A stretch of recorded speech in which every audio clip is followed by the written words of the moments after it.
These are the words that Moses addressed to all Israel on the other side of the Jordan, through the wilderness in the Arabah, near Suf, between Paran and Tophel, Laban, Hazeroth, and Dizahab. It is 11 days from Horeb to Kadesh Barnea by the Mount Seir route. It was in the 40th year, on the first day of the 11th month, that Moses addressed the Israelites in accordance with the instructions that Adonai had given him for them, after he had defeated Sihon, king of the Amorites, who dwelt in Heshbon, and King Og of Bashan, who dwelt at Ashtaroth and Edrei. On the other side of the Jordan, in the land of Moab, Moses undertook to expound this teaching. He said, Our God Adonai spoke to us at Horeb, saying, You have stayed long enough at this mountain.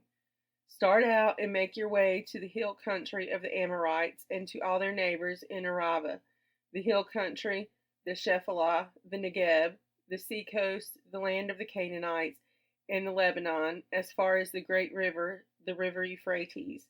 See, I place the land at your disposal. Go take possession of the land that Adonai swore to your fathers, Abraham, Isaac, and Jacob, to assign to them and to their heirs after them. Thereupon I said to you, I cannot bear the burden of you by myself. Your God Adonai has multiplied you until you are today as numerous as the stars in the sky. May Adonai, the God of your ancestors, increase your numbers 1,000-fold and bless you as promised. How can I bear unaided the trouble of you and the burden and the bickering? Pick from each of your tribes candidates who are wise, discerning, and experienced, and I will appoint them as your heads. You answered me and said, What you propose to do is good. So I took your tribal leaders, wise and experienced men, and appointed them heads over you, chiefs of thousands, chiefs of hundreds, chiefs of 50s, and chiefs of 10s, and officials for your tribes. I charged you magistrates at that time as follows. Hear out your fellow Israelites and decide justly between one party and the other, be it a fellow Israelite or a stranger. You shall not be partial in judgment. Hear out low and high alike. Fear neither party, for judgment is God's. In any matter that is too difficult for you, you shall bring to me, and I will hear it. Thus I instructed you at that time about the various things that you should do. We set out from Horeb and traveled the great and terrible wilderness that you saw along the road to the hill country of the Amorites, as our God Adonai had commanded us. When we reached Kadesh Barnea, I said to you, You have come to the hill country of Amorites, which our God Adonai is giving to us. See, your God Adonai has placed the land at your disposal. Go up, take possession, as Adonai, the God of your fathers, promised you. Fear not and be not dismayed. Then all of you came to me and said, Let us send agents ahead to reconnoiter the land for us and bring back word on the route we shall follow and the cities we shall come to.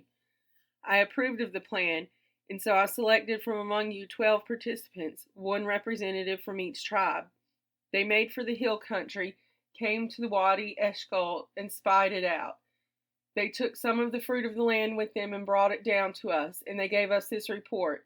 It is a good land that our God Adonai is giving to us. Yet you refused to go up and flouted the command of your God Adonai. You sulked in your tents and said, It is out of hatred for us that Adonai brought us out of the land of Egypt to hand us over to the Amorites to wipe us out. What kind of place are we going to? Our brothers have taken the heart out of us, saying, We saw there a people stronger and taller than we, large cities with walls sky high, and even Anakites. I said to you, Have no dread or fear of them. None other than your God Adonai who goes before you will fight for you, just as God did for you in Egypt before your very eyes, and in the wilderness where you saw how your God Adonai carried you as a householder carried his son, all the way that you traveled until you came to this place.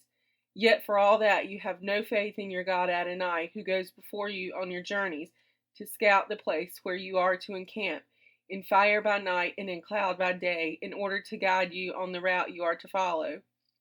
Adonai heard your loud complaint, and becoming angry vowed, Not one of those involved this evil generation shall see the good land that I swore to give to your fathers.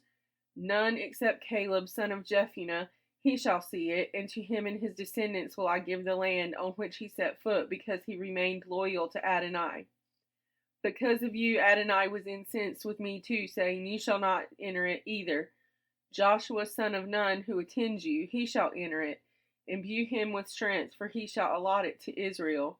Moreover, your little ones, who you said would be carried off, your children who do not yet know good from bad, they shall enter it. To them will I give it, and they shall possess it. As for you, turn about and march into the wilderness by the way of the Sea of Reeds. You replied to me, saying, We stand guilty before Adonai. We will go up now and fight, just as our God Adonai commanded us. And the men among you each girded yourselves with war gear recklessly, started for the hill country. But Adonai said to me, Warn them, do not go up and do not fight, since I am not in your midst, else you will be routed by your enemies. I spoke to you, but you would not listen. You flouted Adonai's command and willfully marched into the hill country. Then the Amorites who lived in those hills came out against you like so many bees and chased you, and they crushed you at Hormah and Seir. Again you wept before Adonai, but Adonai would not heed your cry or give ear to you. Thus, after you had remained at Kadesh all that long time, we marched back into the wilderness by the way of the Sea of Reeds, as Adonai had spoken to me, and skirted the hill country of Seir a long time. Then Adonai said to me, You have been skirting this hill country long enough now. Turn north, and charge the people as follows. You will be passing through the territory of your kin, the descendants of Esau who live in Seir. Though they will be afraid of you, be very careful not to provoke them, for I will not give you of their land so much as a foot can tread on. I have given the hill country of Seir as a possession to Esau. What food you eat you shall obtain from them for money. Even the water you drink you shall procure from them for money. Indeed, your God Adonai has blessed you in all your undertakings. God has watched over your wanderings through this great wilderness. Your God Adonai has been with you these past 40 years. You have lacked nothing. We then moved on, away from our kin, the descendants of Esau, who live in Seir, away from the road of the Arabah, away from Elath and Ezion-Geber, and we marched on in the direction of the wilderness of Moab. And Adonai said to me, Do not harass the Moabites or provoke them to war, for I will not give you any of their land as a possession. I have assigned Ar as a possession to the descendants of Lot.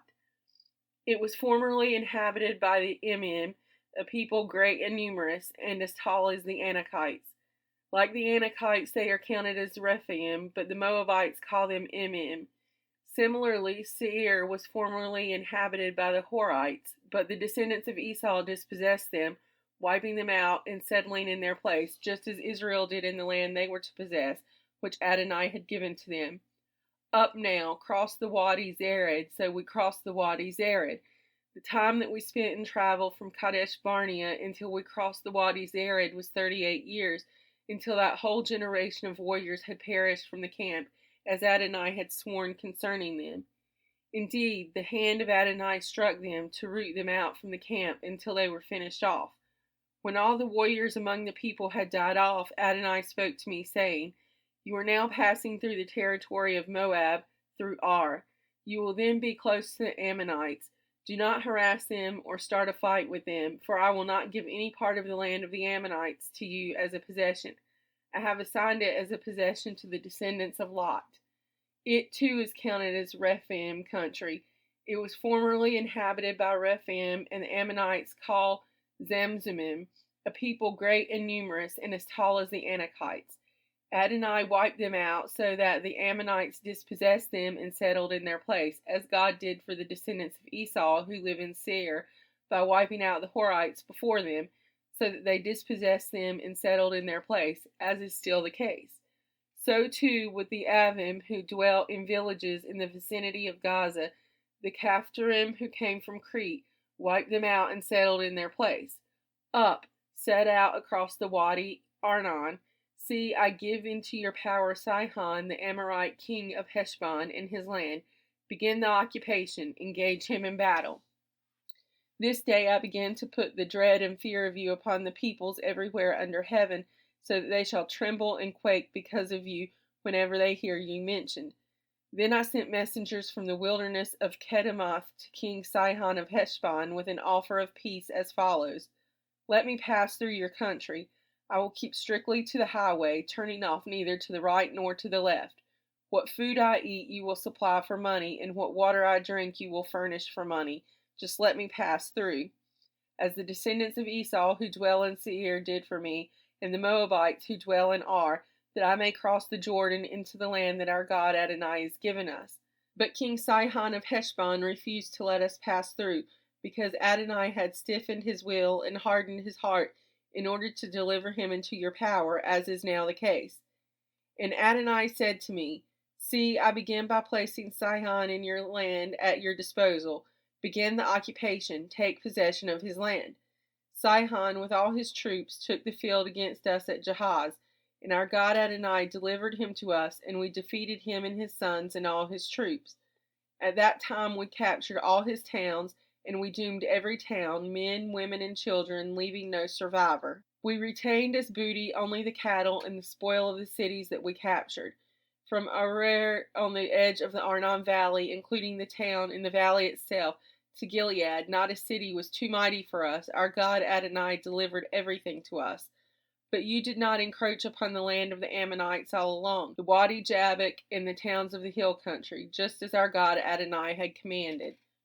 We made our way up the road toward Bashan, and King Og of Bashan with all his troops took the field against us at Edrei. But Adonai said to me, Do not fear him, for I am delivering him and all his troops and his country into your power, and you will do to him as you did to Sihon, king of the Amorites, who lived in Heshbon. So our God Adonai also delivered into our power King Og of Bashan with all his troops, and we dealt them such a blow that no survivor was left. At that time we captured all his towns. There was not a town that we did not take from them. 60 towns, the whole district of Argob, the kingdom of Og and Bashan. All those towns were fortified with high walls, gates, and bars, apart from a great number of unwalled towns. We doomed them as we had done in the case of King Sihon of Heshbon. We doomed every town, men, women, and children, and retained as booty all the cattle and the spoil of the towns. Thus we seized at that time from the 2 Amorite kings the country beyond the Jordan, from the Wadi Arnon to Mount Hermon. The Sidonians called Hermon Sirion, and the Amorites call it Senir. All the towns of the tableland, and the whole of Gilead and Bashan, as far as Saka and Edrei, the towns of Og's kingdom in Bashan. Only King Og of Bashan was left as the remaining Rephaim. His bedstead, an iron bedstead, is now in Rabbah of the Ammonites. It is 9 cubits long and 4 cubits wide by the standard cubit. And this is the land which we apportioned at that time, the part from Aroer along the Wadi Arnon, with part of the hill country of Gilead and its towns, I assigned to the Reubenites and the Gadites. The rest of Gilead and all of Bashan under Og's rule, the whole Argob district, all that part of Bashan which is called Rephaim country, I assigned to the half-tribe of Manasseh. Jair, son of Manasseh, received the whole Argob district, that is Bashan, as far as the boundary of the Geshurites and the Maccathites, and named it after himself, Havoth Jair. It is still the case. To Machir I assigned Gilead, and to the Reubenites and the Gadites I assigned the part from Gilead down to the Wadi Arnon, the middle of the wadi being the boundary, and up to the Wadi Jabbok, the boundary of the Ammonites. We also seized the Arabah from the foot of the slopes of Pisgah on the east to the edge of the Jordan, and from the Chinnereth down to the sea of the Arabah, the Dead Sea. At that time I charged you men of Reuben, Gad, and Manasseh, saying, Your God Adonai has given you this country to possess. You must go as shock troops, warriors all, at the head of your Israelite kin. Only your wives, children, and livestock, I know that you have much livestock, shall be left in the towns I have assigned to you, until Adonai has granted your kin a haven such as you have, and they too have taken possession of the land that your God Adonai is assigning them beyond the Jordan. Then you may return each to the homestead that I have assigned to him. I also charged Joshua at that time, saying, You have seen with your own eyes all that your God Adonai has done to these 2 kings. So shall Adonai do to all the kingdoms into which you shall cross over. Do not fear them, for it is your God Adonai who will battle for you.